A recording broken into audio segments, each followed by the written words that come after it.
नमस्कार साथियों। तो हम लोग शरणदाता कहानी के महत्वपूर्ण प्रश्नों के बारे में चर्चा कर रहे थे। हम लोगों ने सारांश देख ही लिया है इस कहानी का।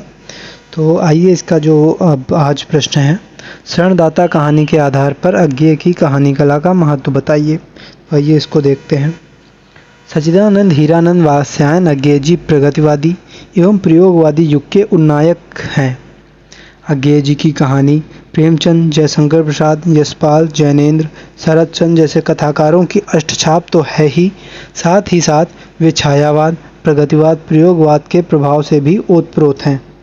उनकी कहानी कला में सबसे ऊपर उनका स्वच्छंदतावादित सर्वोपरि है। यही कारण है कि बिना किसी झिझक के यथार्थता को प्रस्तुत करने में वे सफल हुए हैं। अज्ञेय जी अत्यंत ही निर्भीक हैं। वे सत्य को निरूपित करने में कभी भी पीछे नहीं हटते। यदि एक ओर वे छायावाद के रहस्य एवं रोमांच के प्रस्तुतकर्ता हैं, तो वहीं दूसरी ओर प्रगतिवाद, प्रयोगवाद, यथार्थवाद के उन्नायक भी हैं। कहानी शरणदाता की पृष्ठभूमि यथार्थवाद का आधार है। विश्व जानता है कि सन 1947 ईस्वी में भारत का विभाजन सांप्रदायिकता के आधार पर हुआ। आज़ादी के पूर्व भारत के हर क्षेत्र में हिंदू मुस्लिम रहते थे, किंतु विभाजन के बाद एक ऐसी भगदड़ मची कि सर्वत्र कत्ले-आम मच गया। खासकर पाकिस्तान में इस्लाम के नाम पर हिंदू काटे जाने लगे। सर्वत्र भयानक नरसंहार हुए। अज्ञेय जी अपनी कहानी शरणदाता में इसी यथार्थ को प्रस्तुत करते हैं कि धर्म एवं संप्रदाय के नाम पर मित्र मित्र न रहा।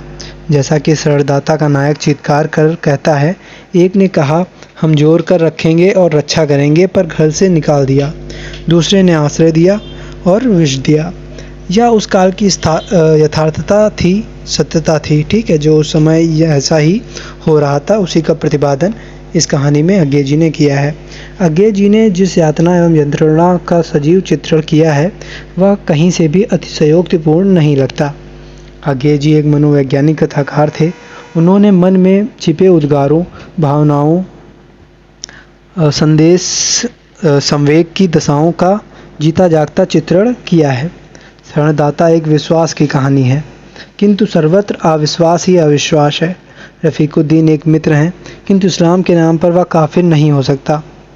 मानवीय मूल्यों के आगे व धर्मांधता के आगे झुक जाता है। यह संयोग ही था कि पाकिस्तान से बचकर देवेंद्र लाल जी भारत पहुंच गए।